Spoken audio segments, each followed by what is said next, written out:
እግዚአብሔርን ያኔ ማለት ነው በ10 ሳንቲም መሬት ገዝተው በመልሱ ጮማ በሚቆርጡበት ዘመን ላይ ይሁን መወለድ የነበረብኝ አላቅም። ምንም ትክክለኝነት ስሜት የለውም። በቃ ምንም ብሩን ሰርተና አትምጣ መከራ ከመጣ በኋላ ምኑን ከምላርገው መከራ። በዚህ እድሜ ምንድነው ማድረግ ያለብኝ አላቅም። ወደፊት ምንድነኝ እግዚአብሔር ያውቃል። አሁንስ አላቅም። በቃ ሚተተተተ ያለበት እኔ እግዚአብሔርን ያኔ ማለት ነው በ10 ሳንቲም መሬት ገዝተው በመልሱ ጮማ በሚቆርጡበት ዘመን ላይ ይሁን መወለድ የነበረብኝ አላቅም።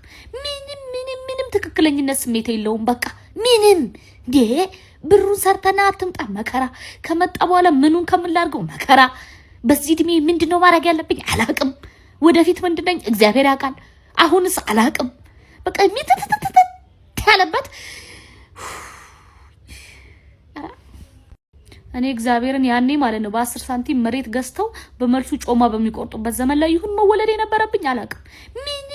ምንም ትክክለኝነት ስሜት የለውም። በቃ ምንም ብሩን ሰርተና አትምጣ መከራ ከመጣ በኋላ ምኑን ከምላርገው መከራ።